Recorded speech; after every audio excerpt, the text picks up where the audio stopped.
Team of the Year is finally here. If you are after any coins to open packs or to test out the Team of the Year plays, make sure you check out ut1buy.com and use the discount code JaredHD to get 6% off your order. G'day guys, how's it going? It is JaredHD here. Welcome to episode number 4 of season 1 of my Leicester City career mode series. We're going to kick off today's episode with a matchup. We're returning to our rightful home. Of course, my Crystal Palace career mode series, I absolutely loved it, but the Leicester City career mode is the one we are focusing on now.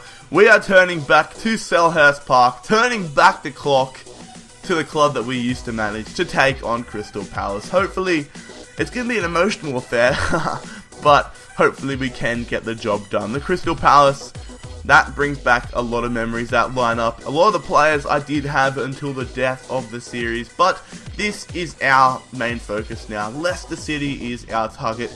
Not gonna lie, I'm very pissed off at the moment. I just recorded the commentary for episode 5, thinking that that was the most, that's the episode I'm gonna be uploading tonight, but then I realized that I haven't even uploaded episode 4 and I haven't recorded the commentary, so I've literally just done a 10-minute commentary. Now I have to do another one about 2 minutes later, so I might sound a little bit out of breath, but we're going to power through anyway. At least I'm ahead of videos for the future, which means you won't be missing out on many Leicester episodes. But the Australian captain in there, Mile Jednak, who I did, was about 10 metres away from on Tuesday night, gets a yellow card. Vardy, though, on the ball here, laying it off to Danny Drinkwater. That is a fantastic attempt from Drinkwater on the edge of the box, but unfortunately, it is just put wide. 31 minutes into it though, Richie Delay plays it off to Cambiasso. Cambiasso goes to take it past Jednak. He's taken down, and that's going to be a second yellow card there for the Crystal Palace and Australian captain Mile Jednak. Not captain in this career mode series for some reason, but not good because I do like Mile Jednak, but it's going to be good for us in this matchup. 80 minutes into it though, it is Fuka. I don't even know who that guy is. Fuka Puta, I've never even heard of him. He wasn't with us when we were in charge. He gets his shot blocked. It was a dangerous attempt there, but Chamak plays it over to Fuka Putu, who's one-on-one with Schmeichel, but that man, who I have no clue who he is, makes an absolute mess of that. That one-on-one really should have finished it, but he just was a little bit off balance, resulting in a 0-all scoreline at Selhurst Park. Crystal Palace have dropped points, but realistically, we should have won that matchup, considering they only had 10 men. Another relegation battler matchup here, as we take on Burnley at the King Power Stadium. Basically, a championship matchup, and I'm hopeful that we can get a leg up over with a potential 6-pointer, because it's going to be very tough for us this season.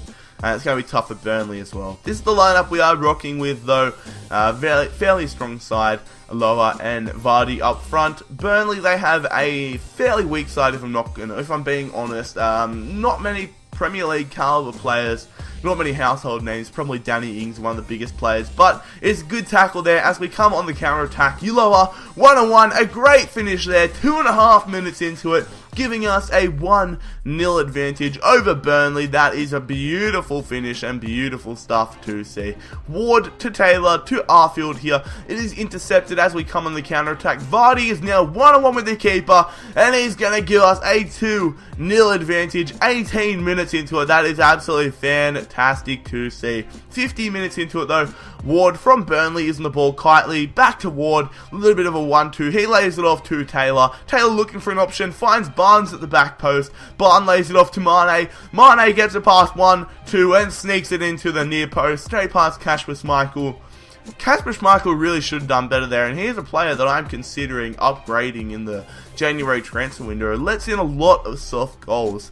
Of course, in real life, Leicester have brought in Mark Schwarzer. I might look at bringing him in, but 78 minutes into it, Powell from Manchester United to Uloa. Beautiful turn there, but he gets taken down in the box. Referee pointing to the penalty spot. Vardy not happy that it's not a red card. Should be a red card in his opinion, but Stephen Ward there does get awarded a yellow card. We now have an opportunity to put this game to bed with Aloha stepping up here, puts 2.5 bars of power to the left hand side as the keeper is glued to his spot. and that is going to be a massive 3-1 victory over Burnley, a relegation 6-pointer. Couldn't be more happy with that. The lads performed extremely well. As we move on into the third matchup of today's episode, we are taking a trip down to Newcastle. We are playing Newcastle United at St. James's Park. Absolutely awesome stadium, and hopefully we can make the true Geordie mad. They are sitting in 5th position though, which isn't too bad. We're in 8th, which is fantastic to see considering we're a relegation type side. But Newcastle, they're going to prove to be a very tough lineup. Here is their starting 11. Very, very strong. Cisse up front. They are playing a 4-2-3-1 formation. So hopefully we can combat that with our 4-1-2-1-2 formation. We're playing a fairly strong side. Chris Wood gets an opportunity in the starting 11. I want him to prove why I should be starting him more often. Anyway, 3 minutes into it, Check Tiote to Colback. Gutierrez, Jonas Gutierrez to Jack Colback. A nice bit of passing there, but fortunately for us, unfortunately for Newcastle, Papis Cisse cannot have the end product that is required. Karim Fry here to Nicky Powell. Great piece of skill there from Powell, but it is a great save from Timmy Krul, denying our English midfielder. Musa Sissoko, who has been one of the best players for Newcastle this season in real life, plays a good ball to the red-headed Jack Colback, who blasted over the crossbar. It is going to be that man again, Jack Colback on the ball, passing it to Jonas Gutierrez. He passed it to De Jong.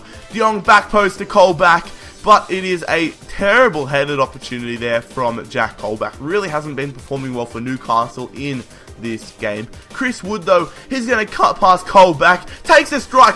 What a goal there from Chris Wood, showing why he deserves to get more game time. 85 minutes into it as well. That is remarkable from Chris Wood. Newcastle were over us the whole matchup, but somehow we have managed to get a goal late on in the matchup.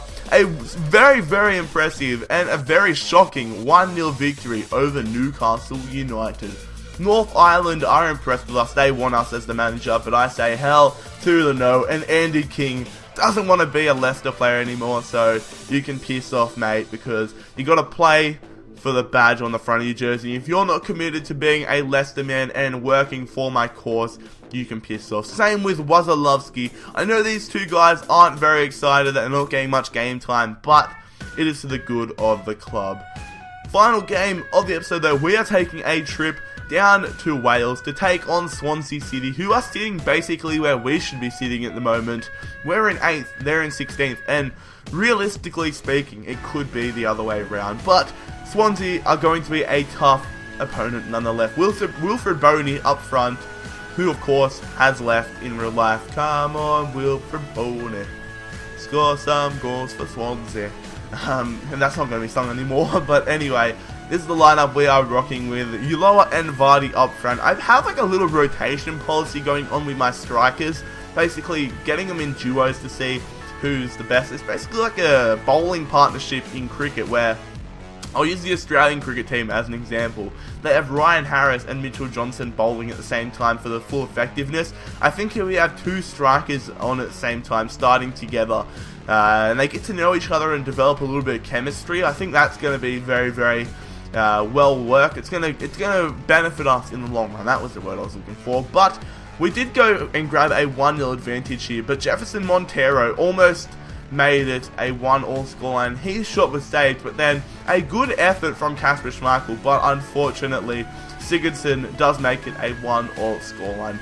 Vardy though, a lovely through ball there to Karim Fry. He takes a strike, and the Turkish left midfielder does give us a 2-1 advantage over Swansea City. Fantastic strike off the outside of the boot there, and I was very pleased with that. 61 minutes into it though, Ashley Williams, it goes into James, who heads it on to Drinkwater to Vardy. Vardy takes a pass, Angel Rangel, and he does slot it past the keeper to give us a 3-1 advantage against Swansea. And I don't know what has gotten into us, but we are on absolute fire. This is insane, guys. I don't know if any of the physios are saying I'm putting a little bit of something special into the drinks at training, but we have been performing remarkably. Another strong victory. This time it is a 3-1 victory against Swansea, who are not an easy side. But look at that, we're sitting in 4th position. We're in a Champions League spot. That is insane. I cannot believe that we're performing so well. But anyway, fellas, if you did enjoy the episode, make sure that you smash the crap out of the like button. Really helps me out. Make sure that you subscribe if you are new around here. Follow me on Twitter at JaredHD. But most importantly, fellas, have a fantastic day. It's been Jared HD here. I'm out. Peace.